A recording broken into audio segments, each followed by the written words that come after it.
to our progress in vaccinating Canadians. Scientists, researchers, health and other experts are actively gathering virtually, sharing and discussing what they're observing in those being vaccinated. Already, we are seeing evidence that the COVID-19 vaccines approved for use in Canada are highly effective at preventing illness. Every day, we obtain more evidence that will help us strengthen our ability to fight COVID-19. For now, however, COVID-19 remains a serious threat. The new COVID-19 variants are unpredictable and can spread at a worrying pace. I realize I'm saying this as provinces and territories are reopening, and that is my point. Just because we are now allowed to resume activities like going to the gym or a pub doesn't necessarily mean we should. Determine what you need to do and assess your risks. To minimize risks, Canadians, even those who have received 2 vaccine doses, should follow their local public health measures, especially wearing a face mask and avoiding the 3 C's: closed spaces with poor ventilation, crowded places with many people nearby, and close contact where you can't stay 2 meters apart from others. By doing this, you will help slow the spread of COVID-19 and variants in your communities. Thank you.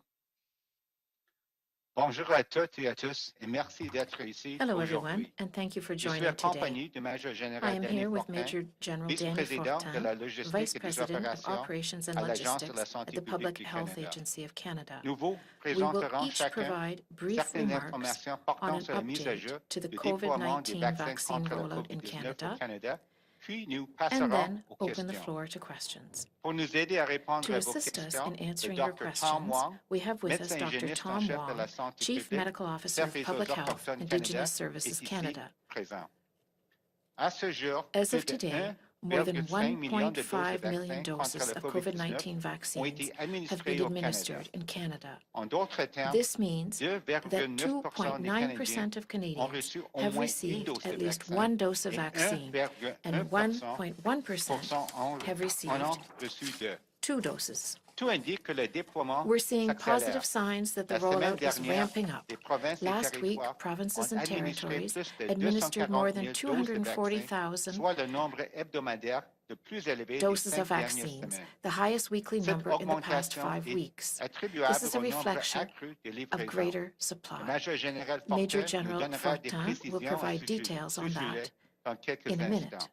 Ce pourcentage devrait We augmenter expect this percentage to considérablement tout au significantly long du increase mois de mars. throughout March. Par ailleurs, plus de Additionally, 14% des more personnes than âgées de 80 14% ans of ou seniors plus 80 ont years of reçu age au moins or une dose older et have received at 5,5% least one ont dose, reçu une and deuxième dose. 5.5% Une signe prometteur que have les received a personnes les second plus dose, vulnérables a à la promising COVID-19 sign sont that protégées those most contre l'infection. vulnerable to COVID-19 are Si being ces chiffres protected against témoignent de nos infection. progrès en matière de While these vaccination au numbers speak pays, to our les progress in scientifiques, vaccinating les Canadians, chercheurs, les scientists, experts de la santé researchers, et autres health and other spécialistes s'emploient experts are activement à actively conseiller gathering ceux qu'ils observent chez les personnes vaccinées, virtually rather, à échanger sharing leurs and données discussing what they et are à en observing discuter in those being virtuellement. vaccinated. Déjà, nous constatons que les Already, vaccins we are seeing approuvés au evidence Canada that the sont très COVID-19 efficaces pour prévenir la vaccines maladie. approved for use in Chaque Canada jour, les are nouvelles highly données effective at scientifiques preventing s'accumulent, illness.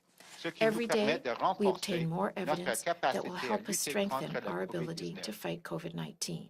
Cependant, pour l'instant, cette For now, maladie pose however, toujours une grave menace. COVID-19 remains a Les nouveaux serious variants threat. sont The new imprévisibles et peuvent se COVID-19 variants propager are à un rythme unpredictable inquiétant. and can spread Je at me a rends worrying compte que je pace. dis cela au I moment où les realize I am provinces et saying les this as territoires provinces and relâchent certaines territories are reopening, restrictions. and Et voilà où je that veux en is my venir.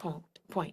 Ce n'est pas parce que nous est permis de reprendre nos Just because we are activités, now comme aller allowed au to gym resume ou dans un activities bar, like que going nous to the devons gym or a forcément pub le faire. doesn't mean Chacun doit juger necessarily that we de ce should. dont il y a Determine besoin what you et need en to do évaluer and les assess risques. your risks. Pour réduire ces derniers au maximum, To les minimize Canadiens, risks, même ceux Canadians, qui ont reçu 2 even doses de those who have vaccin, received 2 doivent vaccine doses, suivre les mesures should de follow santé their publique local public locale, health measures, surtout porter un especially masque wearing a et face mask, éviter les 3 and situations avoid the 3 suivantes. C's. Les becs, les lieux bondés Closed où il est difficile spaces de with poor garder ses ventilation, distances, les contacts crowded étroits, places là où with il many était people possible de nearby, conserver une distance de 2 mètres, and close et contact les where you espaces can't stay clos, 2 meters ayant apart une from mauvaise others. ventilation. Ce faisant, vous By doing contribuez this, à you ralentir will la help slow the propagation de spread of coronavirus COVID-19 et de ses and variants variants dans vos in your communautés. communities. Thank you. Merci. Maintenant, je cède la parole Major au Major General Général Fortin, Fortin. if you could now provide your remarks. Bonjour à tous. Good afternoon, Good everyone. afternoon, everyone. To date, we have distributed nearly 2.5 million doses of both Pfizer, BioNTech, and Moderna vaccines to provinces and territories. This week alone, Canada saw its largest amount so far, with 643,000 doses distributed across the country.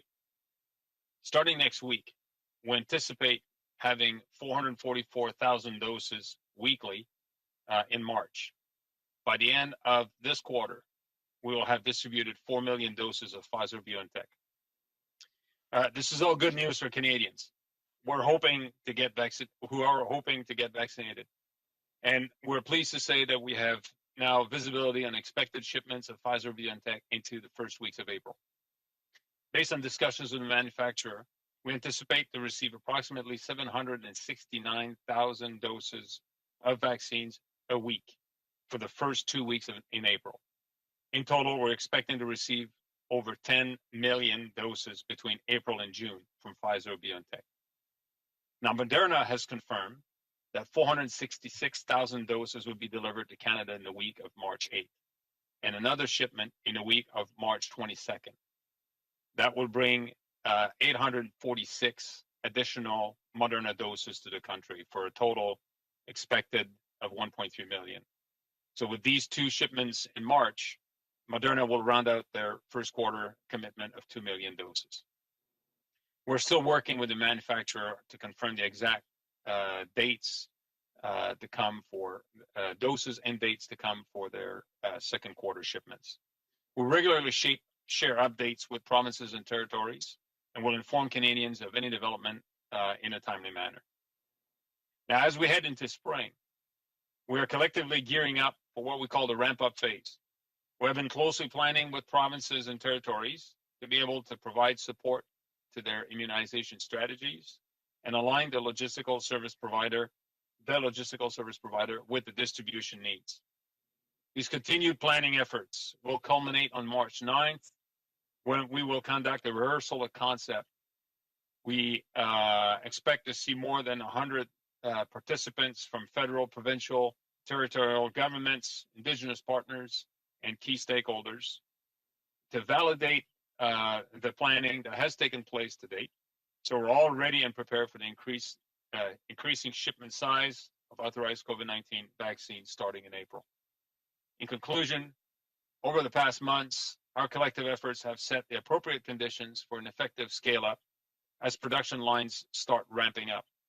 Moving ahead, our planning is focused on increasing shipments from Pfizer, BioNTech, and Moderna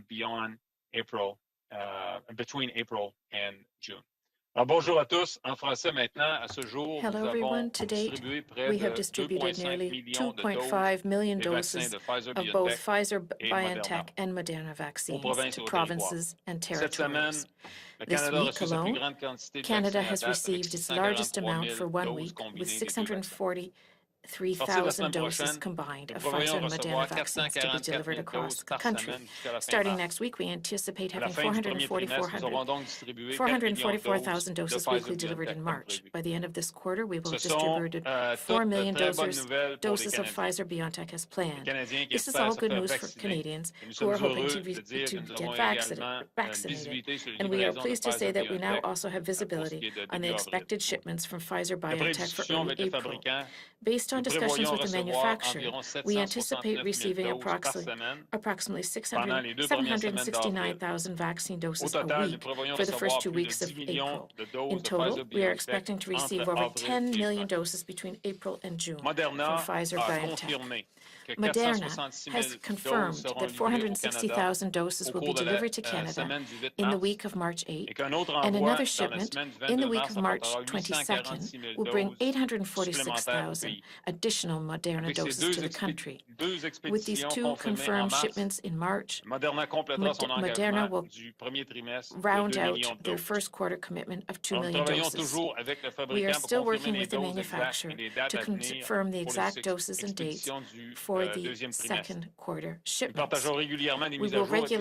We regularly share updates with the province and territories and will inform Canadians of any development in a timely manner. As we head into spring, we are collectively gearing up to what we call the ramp-up phase.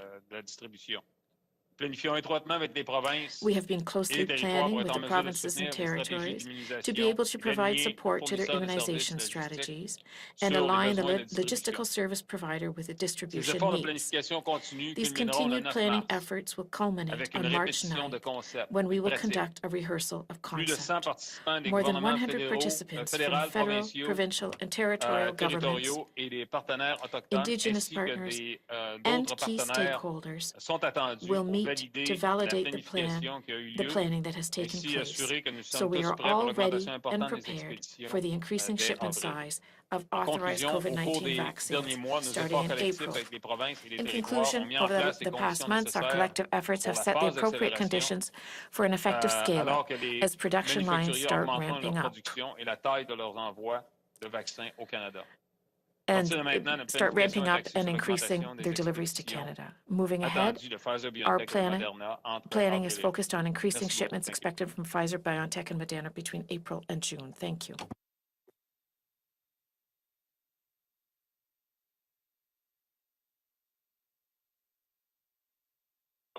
Thank you, Major General Fortin. We will now open the telephone line to questions. If you have any questions, please press *1 on your phone. We will now start with the first question. Operator, over to you. Thank you. Merci. Again, yes, if you have a question, please press *1. Si vous avez des questions, faites étoile 1. You will on brief pause while the participants register. Courte pause pendant que les participants se fassent étoile 1.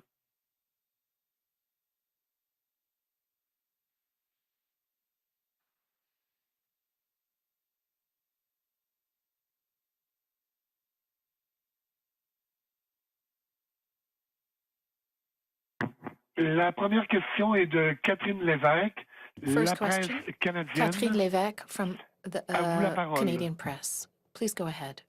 Oui, bonjour. Bonjour à vous tous. Hello, everyone.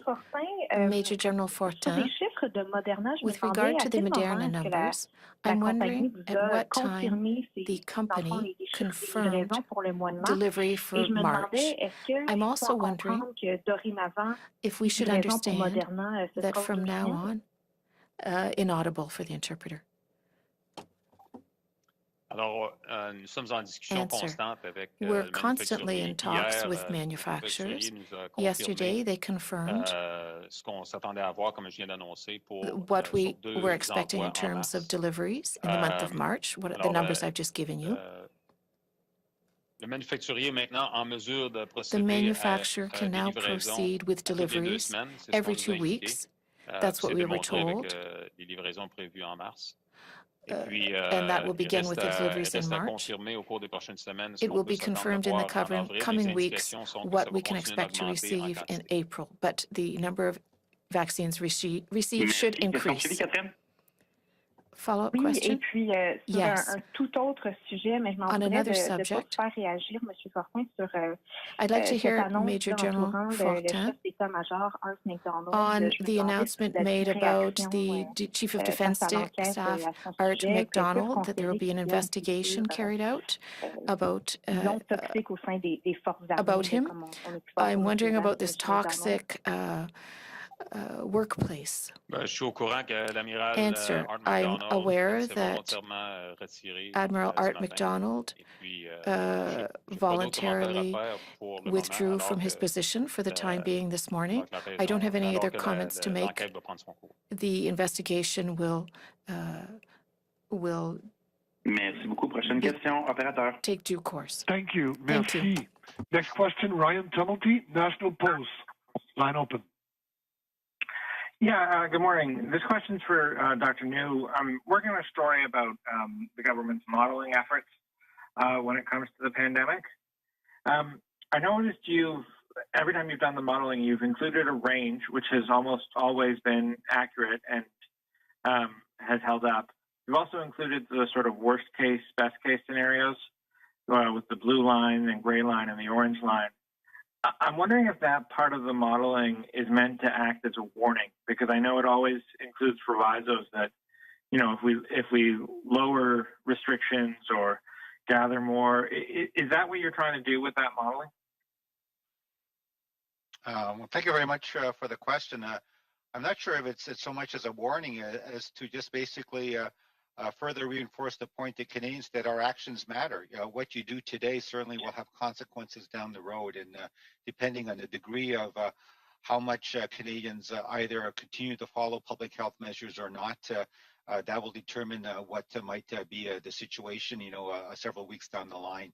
The other point I would make now is that the modeling, I think, is quite complex. So when Dr. Tam and I present, we certainly want to present it in a format that makes sense and Canadians can understand it. But I would say now that we're getting to, I think, a very good but interesting time, in which, in my view, there are sort of like three sort of factors that we need to take into account. The issue of public health measures, how well Canadians are continuing to follow the public health measures, what happens in the different provinces with respect to either lifting or putting more restrictive public health measures. That all helps determine sort of the degree and number of contacts between people. The other part also that we're starting to take a look at, but certainly haven't put it into place now, up to now, because it's really been a sort of a small percentage of Canadians who've been vaccinated, is that to date it hasn't been part of our modeling, but moving forward we're going to take obviously a deeper dive into that, because as the vaccine rollout ramps up and we get more and more Canadians vaccinated, that'll be also another factor to consider. And then of course the third one, which interacts with the other two, is the emergence of variants, and we all know that we're all within the public health community quite concerned about the emergence of variants. So that's another factor to take into account. So as the modeling proceeds in the coming weeks and months, those are at least three major things that we'll be looking at. Thanks. Thank you. Follow up? Yeah, Dr. You mentioned the variants just there. I noticed in the most recent modeling, you had scenarios that sort of factored them in and scenarios that didn't. Do they make predicting where the pandemic is headed that much more difficult? I wouldn't say that makes it more difficult, but it is, I think, more challenging to predict, because at the end of the day, it all depends also on sort of human behavior, the number of interactions, and whether there's a sustained community transmission of the variants. Certainly, we've seen in jurisdictions such as Newfoundland, Labrador, that when you have an outbreak and suddenly the number of cases increases exponentially, which was also the case in other countries like in the UK, that's a first indication that you're probably dealing with a variant. And I think it was really, in a sense, after the fact that when we did the genetic sequencing, that it was determined to be the variant, I think in this case B117, which I think the authorities there, as well as ourselves here at the Public Health Agency of Canada, sort of were guessing would probably be the case. And I think it just shows that we can't let our guard down. Newfoundland Labrador had it well controlled, I think, in terms of overall for COVID-19 up to a certain point. And then it shows that the introduction of just one or a few cases of the variant can certainly lead to exponential growth. So yes, it is worrying, and it's hard to predict. A lot of provinces now, obviously all 10 provinces have reported cases with the variants, and different types of outbreaks in different settings. So it's something that we're certainly keeping an eye on, both nationally, but obviously within the individual provinces and territories. Thank you, Dr. New. Operator, next question. Thank you. Merci. La prochaine question, Annie Bergeron-Olivier, CTV National News. CTV National News. Hi, thank you so much for taking my question. This is for Dr. New. The FDA is expected to make a decision tomorrow on the Johnson & Johnson vaccine, and it said that it could approve it as early as tomorrow night with shipment immediately. I'm wondering if you know where Health Canada is in that process, and I also know that we've ordered, I believe, 10 million doses of J&J. I'm wondering if you know how quickly those doses can be delivered to Canadians upon approval. Thank you very much. It's a two-part question. I have no line of sight in terms of, quote, delivery dates, and maybe Major General Fortin may have some more intel on that. With respect to the regulatory process, as I stated on numerous occasions, really it's an independent process by the regulators at Health Canada, so I have no line of sight in terms of how the process is unfolding. What I will say, though, is that they are going through their due diligence. I think Canadians can rest assured that we have one of the most stringent, I would say, regulatory processes are in the world. That certainly the safety and effectiveness of any vaccine or any product that gets approved by Health Canada will have gone through a rigorous process. And I understand that they're also looking at the data right now. They're receiving information from the company, and I would just leave it at that and say that certainly they're working as quickly as possible, but I really don't have a line of sight in terms of when that decision might be forthcoming. Thank you. Thank you. Follow-up? Yes, my follow-up is for Mr. Fortin.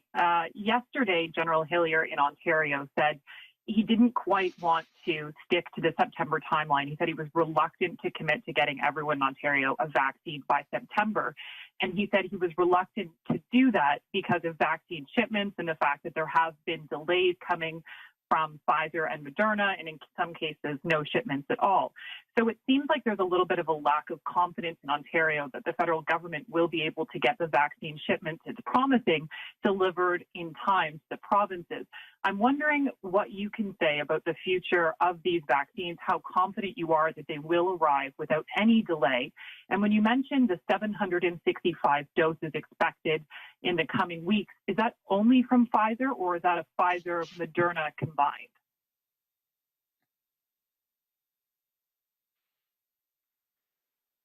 So I think it's fair to say that provinces have reasons to be hesitant about the way forward, because we have seen over the last several weeks scarcity of vaccines and delay in shipments. But we're coming out of this and coming out strong. And as I indicated, just well over 2 million of Pfizer coming at us in the next month.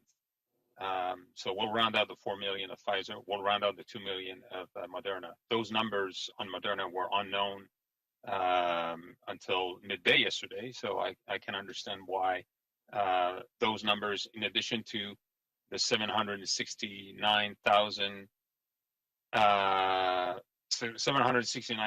a week for Pfizer for the first 2 weeks of April, is good news, welcome news for provinces and territories, and that would build confidence at all levels. So I am confident with the information and the trends that we see, with the dialogue that we have with the manufacturers, that we are on track to have a significant increase into the spring and again into the summer. And the projections that we have see 88 million vaccines of both approved products in country by September. Thank you. Operator, next question. Thank you. Merci. Next question, Marika Walsh, the Globe and Mail. Line open. Hi there. Thanks for taking our questions. Major General, I'm not sure if I misheard you, but the Prime Minister, I believe last week or the week before, announced that we were getting 10.8 million shots from Pfizer between April and May. Can you just between April and June. Can you just clarify if that's the number you're working with? I thought I just heard you say 10 million. Yeah, apologies for the confusion. It's 10.8 million. That's the number that we're working with for April to June inclusive. And can you give any more specifics on how the federal government is helping provinces roll out the vaccine, or whether it is, the Prime Minister said yesterday that the federal government is, but as we saw yesterday from Ontario, they seem to not have everything ready right now, and their timeline for vaccinating people is slower than others. So what specifically is the federal government doing to help provinces get ready? Well, I think provinces are at different levels of readiness in their plans. My job, our job here at the agency, is to set the favorable conditions for for provinces and territories to optimize their plans. And we're very much focusing on supporting provinces and their plans moving forward into the spring. While we work on establishing a distribution network that's pretty solid now. We have all the mechanisms in place for ordering and distributing. Provinces are now in a position to fully deploy their immunization plans. The best way we can support them is to give them predictability on number of vaccines they expect to see and when. I think all provinces, not speaking on behalf of provinces, but I think they would all agree that they are ready. They have different distribution and immunization processes in place, whether it's super vaccination or mega vaccination sites or mobile clinics or drive-through clinics. Those are all things that they are putting in place, and they line up the appropriate health workforce to do that as we scale up. But it's hard to do that if you don't have a good sense of how many doses and when. And we're providing that now as we receive it. So we have weeks of visibility. We have visibility weeks ahead in Pfizer. We have through the end of March for Moderna, as I said, on a 2-week cycle for Moderna. So as we get visibility into the coming months, that will help them tremendously. I would add that we share with them projections. We're about to share Statistics Canada tool that gives you more fidelity on the population of the demographics in your jurisdiction, as well as a playbook that we've been developing that offers a wide range of ideas, things that we've identified with provinces and other stakeholders and territories. And the 9th of March will be an opportunity to come together and really compare notes in a meaningful way. That won't be the end of it. There will be additional discussions down the road as required. And as we get more vaccines approved and available, they will also be part of the planning. But they already have scenarios where those vaccines could be distributed to those jurisdictions and what that means to them in their plans. Thank you very much. Operator, next question. Thank you. Merci. Next question, Tom Parry, CBC News. Line open. Oh, hi. Thanks for taking my question. My first question is for Major General Fortin. Major General, you were just talking about that rehearsal of concept happening on March the 9th. Can you talk a little bit more about that? I mean, who's going to be involved? What are you kind of rehearsing for? What are you hoping comes out of this exercise? What are you hoping to learn? Well, it's an opportunity to have representatives with distribution, immunization, health officials, really the provinces and territories are invited to participate. So based on historic data, and the last time we did this in December, we can expect well over 100 people connecting virtually to this opportunity to discuss. What we all hope to see is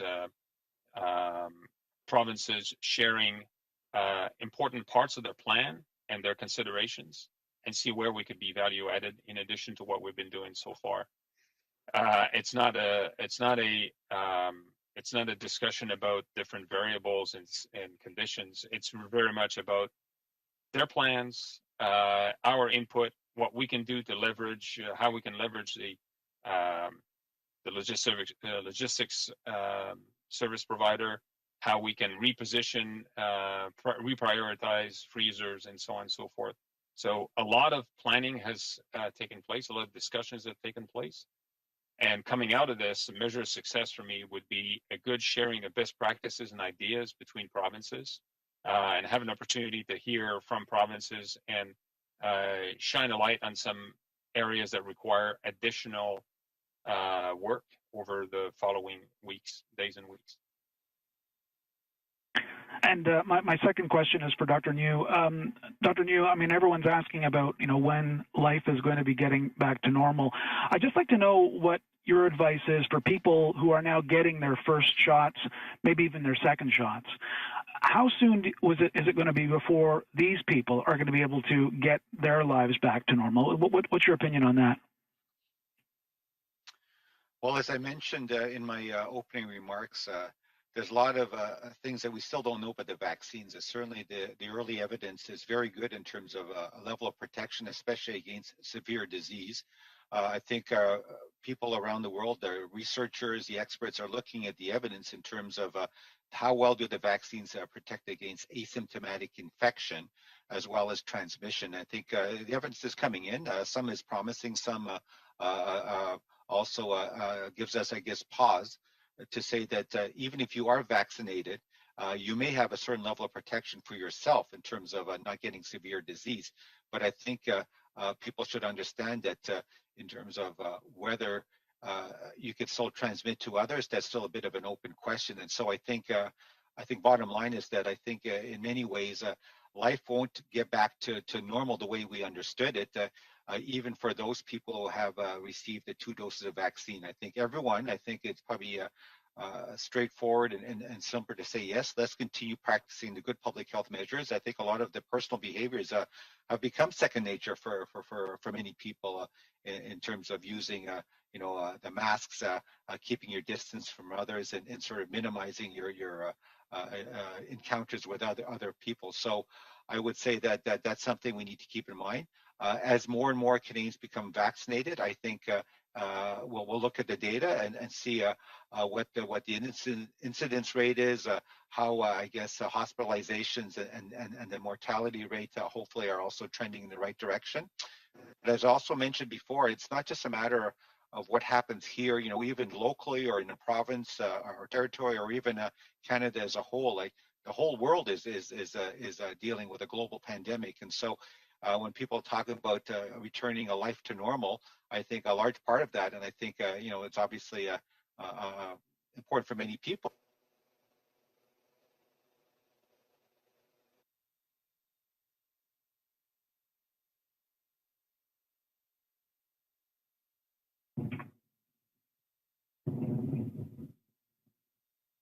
Dr. New, I think we lost the last portion of that question.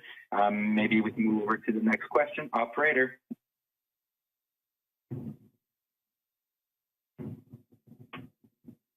Thank you. Merci. It is from Vic Adopia, CBC National News. Line open. Good morning. My question is about variants of concern. 2 independent teams in the U.S. have identified the B.1.526 variant of concern. It shares the same mutation with the 2 variants first identified in Brazil and South Africa, suggests older patients are more susceptible and will have a more severe outcome. So my question is for Dr. New, what efforts are underway to identify emerging new variants of concern and identifying them and where they originate?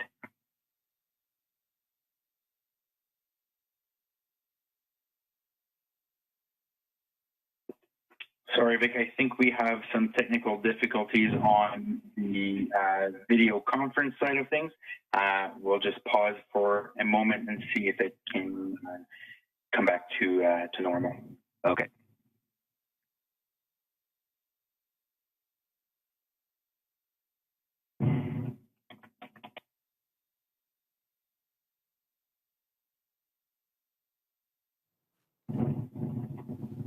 Docteur New, est-ce que vous êtes toujours connecté?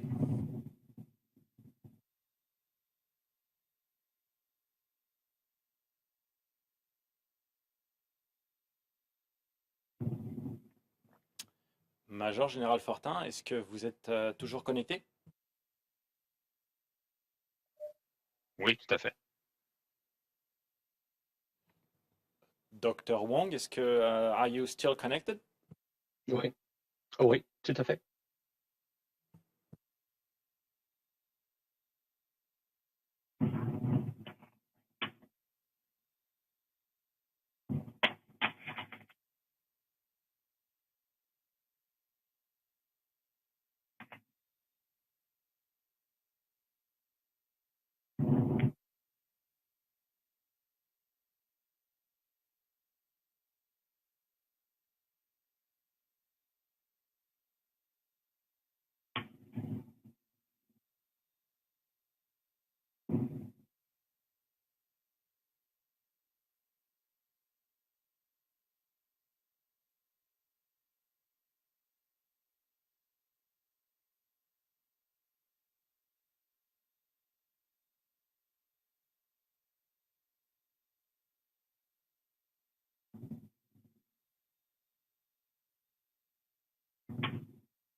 We are trying to connect with the Dr. New through teleconference, and the press conference will restart very shortly.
Jeez.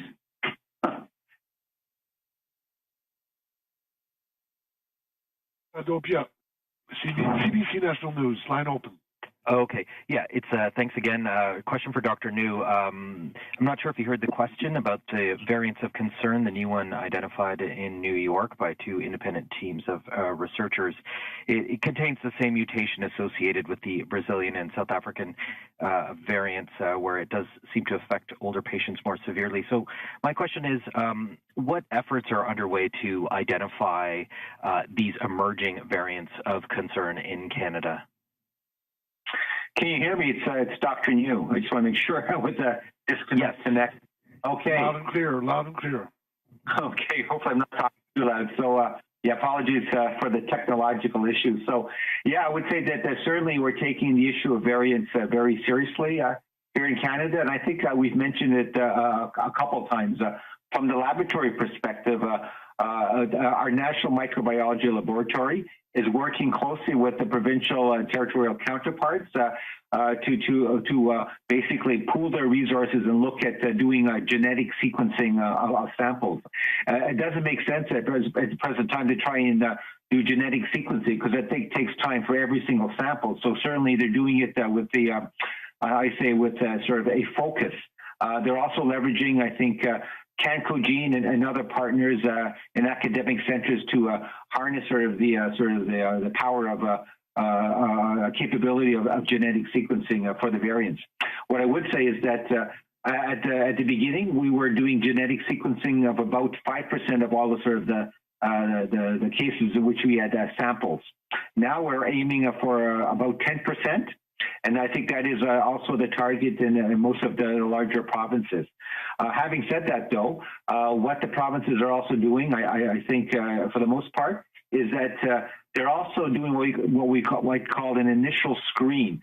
So when they actually do the sample, they will look for a certain mutation, let's say, in this case, very technically, the N501Y, which to this point has been a common mutation for the variants detected so far in Canada. And if that is there as sort of a part of the initial screen, then they will go forward with the full genetic sequencing of that particular sample.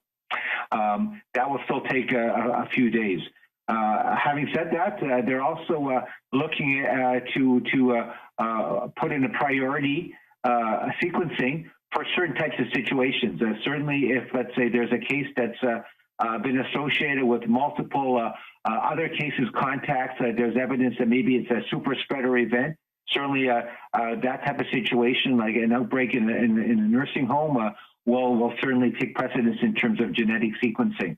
As well, we're also looking at certainly with what we're doing at our borders for any case that's travel related. So if it's an incoming sort of a traveler that it turns out that COVID-19, that will also be something looked at very closely in terms of doing the genetic sequencing. And then also finally, certainly for individuals, the cases, people have been vaccinated. That's another situation where I think definitely we want to look at the genetic sequencing to determine if there is what we call vaccine escape, whether there's maybe variant at play that might have had an impact in terms of the vaccine effectiveness. So hopefully that answers your question. It's a multi-pronged approach, a good collaboration between a federal level, a provincial, territorial level, and also with other partners to have a good surveillance system in place to detect variants. Thank you. Thank you, Vic. Do you have a follow-up? And sorry for technical issues earlier. Yeah, no problem. Thank you for your answer, Dr. New. So, yes, my follow-up question is this New York variant, the B.1.526, as it's being called, is that on your radar, or is it on Canada's radar in terms of any sort of prevalence of this at all? Well, it is on our radar because certainly we always have very good connections, both, obviously within Canada, as I just mentioned, but also with other authorities around the world, in this case, obviously with our American counterparts. So certainly it's quite, as they say, on the radar to date. And as far as I know, we haven't detected that specific variant, but certainly as part of the ongoing surveillance and sort of laboratory work that's going on, that's certainly, as they say, on the radar. So our colleagues at the National Microbiology Laboratory, along with their counterparts, they're always on the lookout for, as they say, variants. The one thing I would also say is that I think has been mentioned before, the actual fact that the virus continues to mutate and so on is natural. That's just the way the virus adapts, as it tries to be able to sort of continue to propagate from human to human. Where it becomes important from our perspective is whether the mutation or the combination mutation is enough in terms of causing a certain variant that has either both clinical significance or public health significance, and really it's sort of in three sort of main categories. For one, does it actually have an impact in terms of transmissibility? And we've seen with the variants to date in Canada that certainly they've shown to be more transmissible. So that's certainly of significance. The second part that we're also looking at is that whether it has a significance in terms of causing more severe disease. There's some evidence that some of the variants do cause more severe disease, and that's something that's still sort of actively being looked at. And then the third point is, I think I mentioned earlier, is looking at whether any of these variants actually have an impact in terms of the vaccines that are currently authorized in Canada, and also for some of the others that may come down the pipeline. And certainly we're aware that, for example, companies like Pfizer and Moderna are continuously looking at it in a laboratory setting with these variants to see what the impact might be on the vaccines. And certainly they're looking at potentially down the road, should there be any modifications or adjustments necessary. So there's a lot of work going on in the area of looking at the variants and their potential implications for public health. Thanks. New. Operator, next question. Thank you. Merci. Next question, Mia Rabson, the Canadian Press. Line open.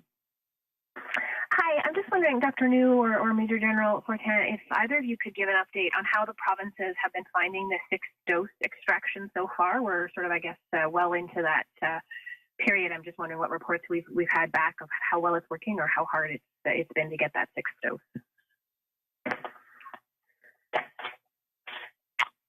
Danny, do you want to go first? Yeah, for sure. The sixth dose is relatively new to provinces. We are monitoring the reporting of the provinces through the National Operations Center here on their ability to consistently draw that sixth dose.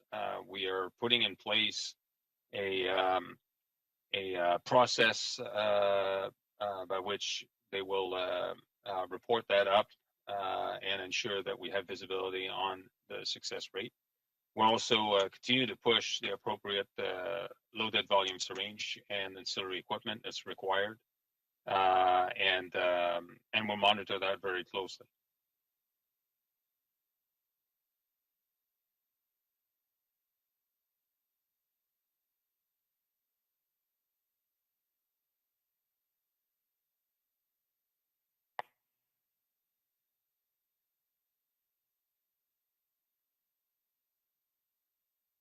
Hello? Hello? Hello, I think we may have lost Major General Fortin, unfortunately. Dr. Lee, did you want to add to that response? Am I here? Yeah, you're there. Go ahead. Okay. So I'll repeat my answer. I'm sorry if that didn't go through. So the sixth dose is relatively new with provinces. And remember, we just received last week and this week large shipments. So there will be more opportunities, more numbers to go off of. But we're monitoring the reporting of their ability to administer the sixth dose or to draw the sixth dose from the National Operations Center. And if they're able to draw that consistently, with the supplied loaded volume syringes that we've pushed out, we'll continue to push more of those syringes to provinces, and very, very soon I would expect to see numbers from provinces on their ability to draw that consistently. Thank you, Mia. Do you have a follow-up? Yeah, I'm also wondering, now that we're getting more and more doses of Pfizer, I believe that back in December you talked about just at sort of like a dozen sites, but that we were supposed to expand to several hundred, I think, in the end for deliveries. Just wondering if you could give an update on how many sites we now have for deliveries, and also what impact on those sites or the deliveries it will have, assuming Canada follows the U.S. and makes the change so that it can be stored, Pfizer can be stored for a couple of weeks at a warmer temperature. So this week alone, we had 107 different vaccine delivery sites for Pfizer products. Some of those delivery sites can be dual use with Moderna. Some are just Moderna. Clearly, Moderna we're trying to push that to remote Indigenous communities and into the territories where Pfizer does not go. Overall, provinces have turned on, turned off vaccine delivery sites. Some have stayed on throughout because of the realities, their requirements in the various locations.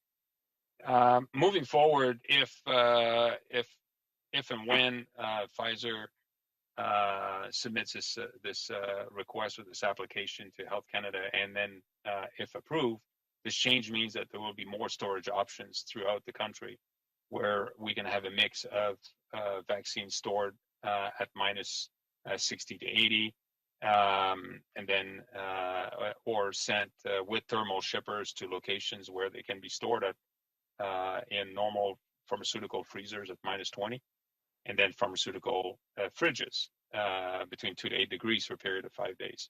So all of that will give us more options, and provinces increase flexibility to vaccinate that scale. Thank you, Major General Fortin. We have time for one more question. Operator, last question, please. Yes, certainly. Thank you. Merci. It is from Declan de Barbe, Global News, Ottawa. Line open. Hi, thank you both of you for taking my question. This first one is for either of you. So as we're seeing countries approve vaccines like the AstraZeneca and the Johnson & Johnson shot, what's your message to Canadians who are worried we're falling behind and watching these other approvals from around the world? And how can additional vaccine approvals affect and accelerate reopening plans? Okay, if it's Dr. New, maybe I'll start.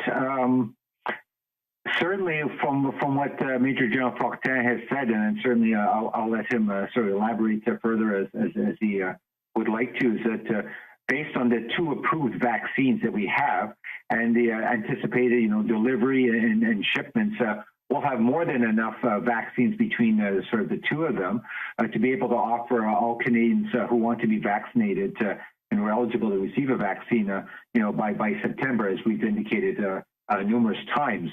What I would say then is that as additional vaccines are potentially approved in Canada, that can only sort of add to the confidence Canadians have, because we would have then, as I think I've said previously, a larger suite of vaccines to be able to offer Canadians. I think our National Advisory Committee Immunization is doing a lot of good work right now in anticipation of other vaccines becoming potentially approved.